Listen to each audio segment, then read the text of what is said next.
This is Robert Demers for Conman here at the Fantasia International Film Festival, and I'm here with the directors of Jerusalem, the Paz brothers. How are you doing today? Very good, thank you. Very excited to be here. This is your second feature film. How excited are you for the world premiere? It's amazing.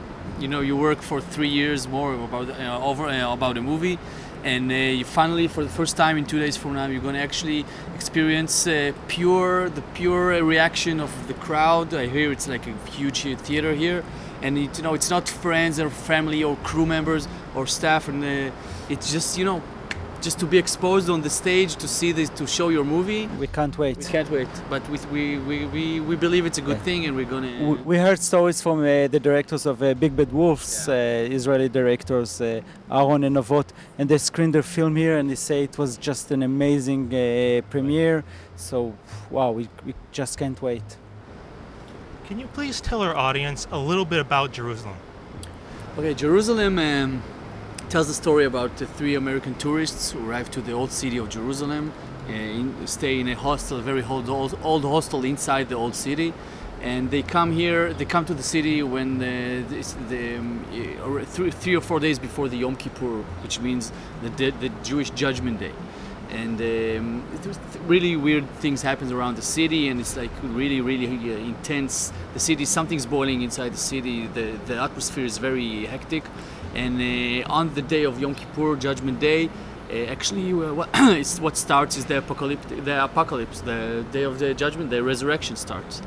And from there, the group of tourists find themselves locked inside the walls of the old city without any capability of going out, and they need to save their lives while all the Jerusalem is going crazy. That's in a nutshell.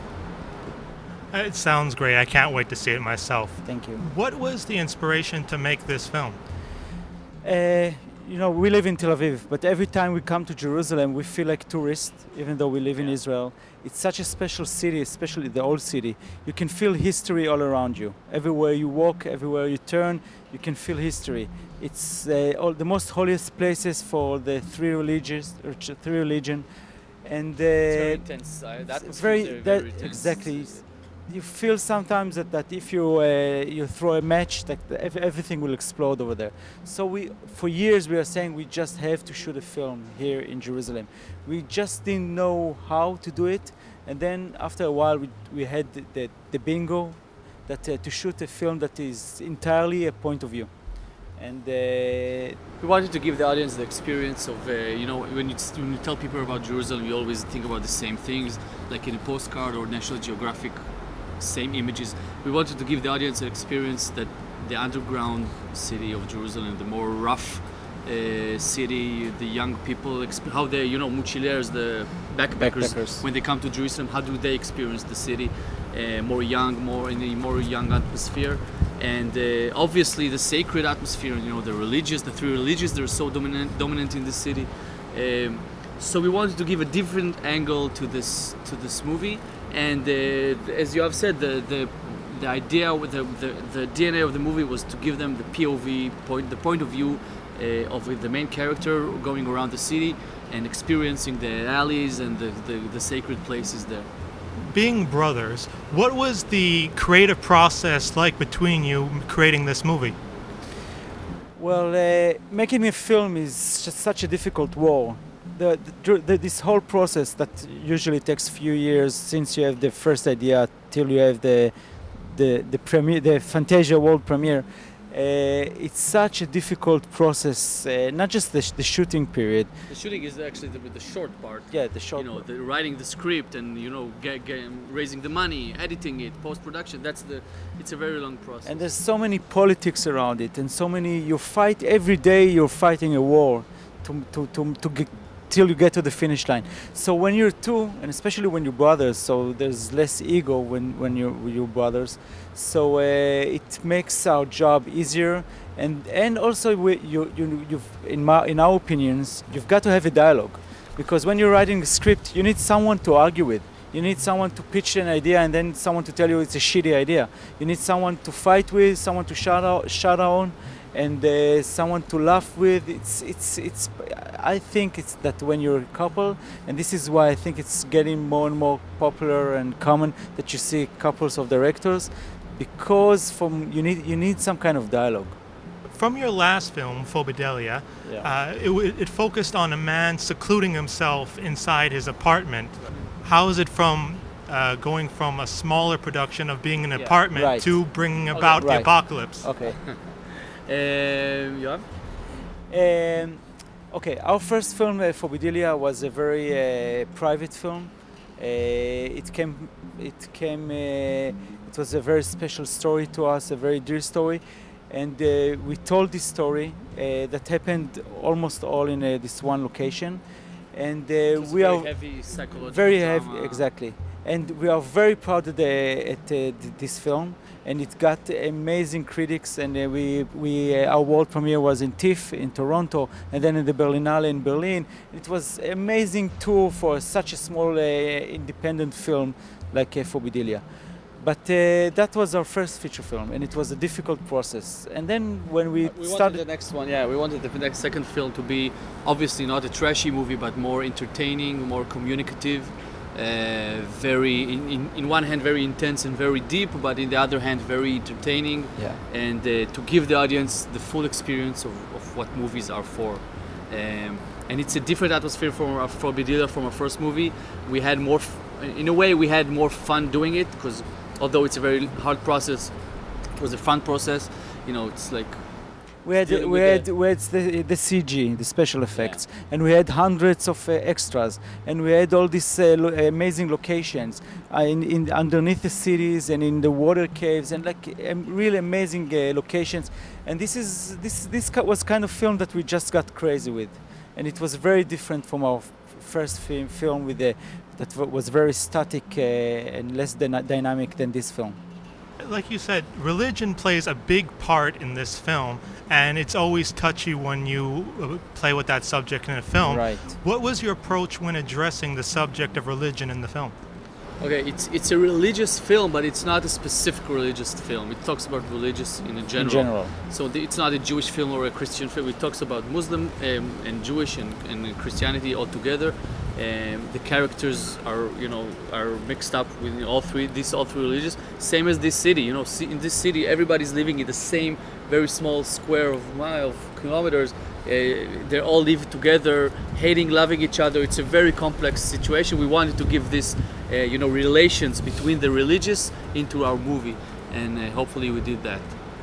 But we try to deal it with the general idea of the day of resurrection, which you can find in all three religions. So it's not. We try to be not to be too specific. I don't think we got someone too mad at us. I'm not sure.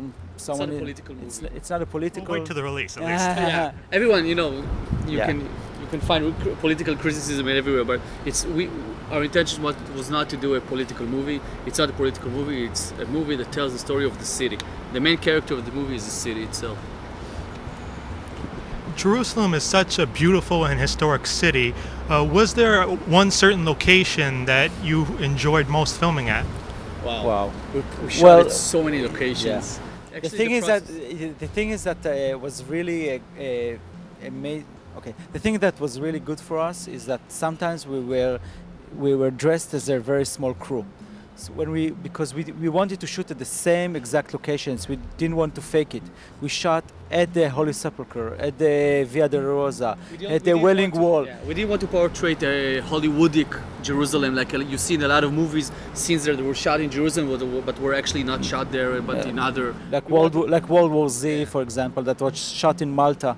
And we wanted to shoot in Jerusalem, the original places. So sometimes we just try to be as small as possible, a small crew, and we shot on locations, and we didn't attract attention. Some of the times we didn't have any authorization to shoot their dramas. Most of these holy places are, give you authority if they give you. If you get any permission, you get permission to shoot documentary.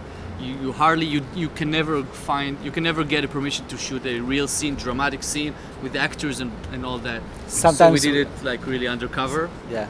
And undercover, it means that if we took the script out from the pocket, my producer just jumped on me and said, put it away, we're shooting documentary, there's no script allowed. And Because we gave our word that it's a no, documentary. no dialogues and no rehearsals with the actors, and you need to keep it in mind all the time. But I think that's what makes this unique, because even Israelis and Jerusalem people who live in Jerusalem are so surprised to see this movie, because it's really the real thing, it's a real experience, it's not like settings or something like that. What was your most memorable moment from the production? Wow. Wow, there was so many. many. You know, it's funny, but now when the film is done and I watch the film, there's only one thing I'm thinking about. Okay, that scene was difficult. Okay, that was really difficult. That was this scene, people didn't give us a chance to shoot, so we had to run away. That was a real nightmare to shoot. Yeah. It was a difficult production. We were shooting, like we said, in a place that it's not all the time very friendly. Sometimes we were undercover. Sometimes it was we had a lot of night scenes. At the middle of the night, Jerusalem is freezing in the middle of the night. We brought all our friends. That's one. If you ask about one moment, I think when we started this production, we thought about it will be like, obviously it's not a small production, but it will be like a medium production with equipment, but not too much, and the lighting will be this and blah blah blah, and not a lot of actors. And then, a year after, me and Yoav looking at each other at 4 a.m. in the morning in the gates of Jerusalem, in the old city, surrounded by 60, 70, 100, I don't know, extras there. And, it's such a big scene, and we're looking at each other, and we say, how did we cater this big scene? It was supposed to be a small, intense movie, and it became so big, it's a great scene. It turned out to be amazing, but it just grew over there. But if you'll ask the actors this question, what was the difficult part for them, they will have many answers. One of them is putting the black eye contacts for the guys who something happened to them. Getting a special makeup for our silicone and the latex and all the... Yeah, or just walking in freezing water in some water scenes. They worked really hard on this. We shot in really big caves in Jerusalem, an amazing location, the biggest artificial caves in the Middle East, like Solomon Quarries it's called, and they were dragging there. We gave them hell there, which was really... They bleeded for real blood. They worked really hard. We didn't need fake blood for that scene because they were just bleeding. After the film's release here at the festival, what can our audience look forward for a release so they can see it? Ah, cool. Of the Jerusalem? Yeah. It's going to take a few months, not too long. We don't have the exact date yet, but it's going to take a few months. Our producers, Epic Pictures Group, which are amazing, a private studio who realized the potential of this movie in a very early stage. It actually came aboard, and we're working together, and they're amazing. We have a great cooperation. There are already distribution deals with many countries. More and more territories are closed all the time, and I guess that in the next few months we'll have the release date. We are going to, after here, the world premiere in Montreal, we're going to have a Asian premiere at Korea. We have another European premiere in Fright Fest at London. We have a lot of, but of course our main focus is 2 days from now, first ever extreme screening. We're so excited to see how the audience is going to react to the film. You get this feeling only once with a movie. I mean, the second time obviously is exciting, but it's not as exciting as the first screening ever, which is going to be great, hopefully. Lastly, do you think you two would both survive if you had to live through the events of your film? No way. Wait. He was in the army. No, we were both in the army, but he was a fighter. He was driving a tank. He was a real fighter. Tel Aviv editing movies. Yeah, I was in an editing room for 3 years. So I for sure won't survive nothing. Maybe Doron has more chances than me. Yeah, I think I would just take the first bus to Tel Aviv, drink a beer on the beach there, and whatever happens in Jerusalem. Yeah. No, I'm kidding. But it's a good question. Thank you so very much for talking to us, and I wish you all the success for the upcoming premiere. Thank you so much. Thank you.